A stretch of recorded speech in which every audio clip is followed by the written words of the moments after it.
Hello, Ryan here, aka Mac, and welcome.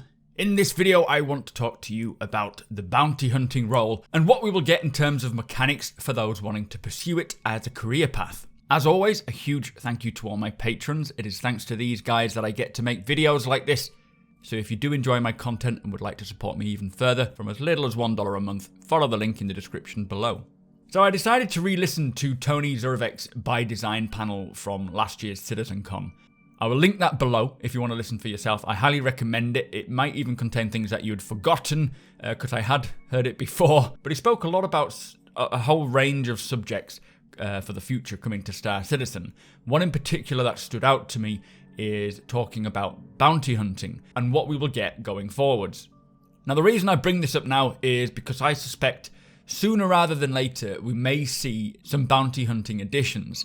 Now, this is mainly due to things like the prison card getting added to 3.9, but also the inclusion of close combat or hand-to-hand combat for 3.8, so being able to subdue an enemy and eventually capture them or drag them around, both of which will be a requirement for bounty hunting. Currently, what we have for bounty hunting is very rudimentary, but it will eventually change quite drastically. Right now, you accept a bounty, it tells you the bounty's location, you fly over there, as soon as you kill the bounty, you get paid.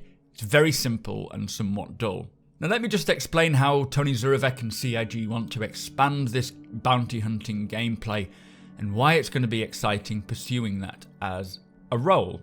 So he started by talking about the various jurisdictions that we have around Stanton. Each of these jurisdictions will likely have a bounty hunters guild, which will have many benefits for registering with them. To become a member, there may be a cost or a recurring membership fee. Maybe you'll need a certain level of reputation, or you need to fulfill a certain quota of bounties, but it's likely that each guild will have their own requirements. Now, one benefit of becoming a member is that you'll gain access to the bounty hunter specific Mobiglass application, which holds a wealth of information about the criminals within that jurisdiction. So the names, their crimes, the rewards for capture, their ship and their last known position, which will all be updated in real time. So as soon as a known criminal's presence is detected, for example, flagging up on a facial ID as they walk around Area 18, it will then automatically be broadcasted to you, making life more difficult for the criminals trying to make their way around the lawful areas of the verse, which is something they have said they're trying to do.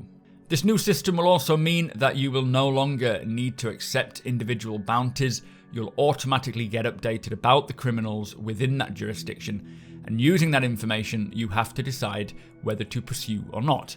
So basically, as the criminal makes his or her way throughout the verse, they will leave sort of a breadcrumb trail that you will be able to track and follow. One particular breadcrumb is quantum trail tracking. Now, this is when someone jumps from one location to another. Their quantum drive will leave a bit of a quantum trail behind, and with the right equipment, which will likely be some form of scanning device of various prices, you will be able to detect the trail and work out where they went, similar to what we've seen in the Riddick films.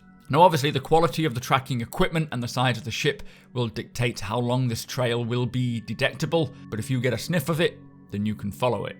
When it comes to payments, this will only be granted once you provide proof of death to the security office who put out the bounty, or if you've captured your bounty. If it's an NPC, then they will follow you to the designated area for processing, and then you'll get paid. Now, if it's a player, the captured player will then be teleported to prison, while you, the bounty hunter, will just be given an NPC as a sort of a placeholder to transport them to the prison.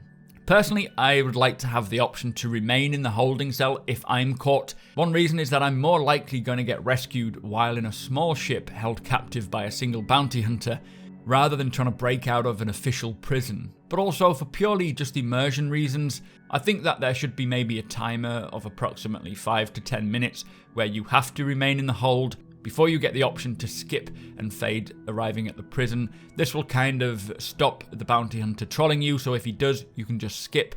If he doesn't, then you could probably just travel along in the direction you're going. I just hope it's not automatic at least.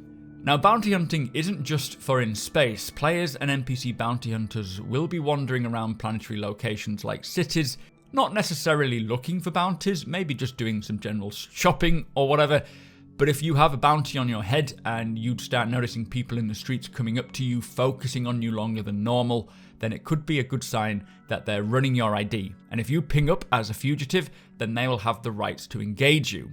Now, CIG are planning to move away from armistice zones, which automatically prohibit you from drawing a weapon. Soon, they will remove the armistice zones, allowing players or NPCs to draw weapons whenever they like. They will rely on the local security forces patrolling the streets, or maybe automated turrets and cameras to enforce the law. Obviously, right now, they're not at that stage because the AI isn't clever enough, but eventually they will be. We won't really go too much into the removal of armistice zones because not a lot has been said, and it's probably going to be a video on its own. But ultimately, the AI will eventually get to the stage where they will be able to stop people getting trolled in areas which are highly patrolled, and having to pick the right moment to draw a weapon so that you don't get attacked is going to be vital, or maybe buying a concealed weapon if you're wanting to maybe take someone out.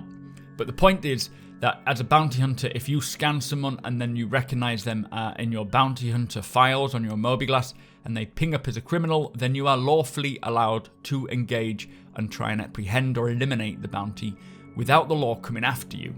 Now, I think this is going to be really exciting, even resulting in long chases through the streets and cities, getting into a ship and continuing your pursuit in the sky or in space. I do wonder if one day there will be a well-renowned bounty hunter chasing a well-renowned criminal, which just lasts years, always coming close to an arrest but slipping away at the last moment. Kind of like a lengthy cat and mouse feud that we will maybe read about in the local news or hear stories about. Or this guy will probably build up a really known reputation as a bounty hunter. I think that would be quite cool. Anyway, that is the rundown of what we can expect to see in terms of bounty hunting career going forward.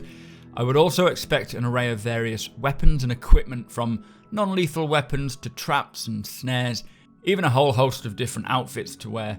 I'm not someone who was really planning on pursuing this career as a bounty hunter, but after hearing how the mechanic will evolve, it does sound very interesting. Do let me know what your thoughts are about CIG's intent for bounty hunting mechanic, and what would you like to see for it. Make sure you hit that subscribe button for more Star Citizen content, and smack the like button if you're excited for CitizenCon. Follow me over on twitch.tv/supermacbrothers Ryan, and come and talk to me about bounty hunting and CitizenCon and every other area of Star Citizen Live. My Instagram and Twitter links are below, as well as my Patreon. Thank you for watching, and I'll see you next time.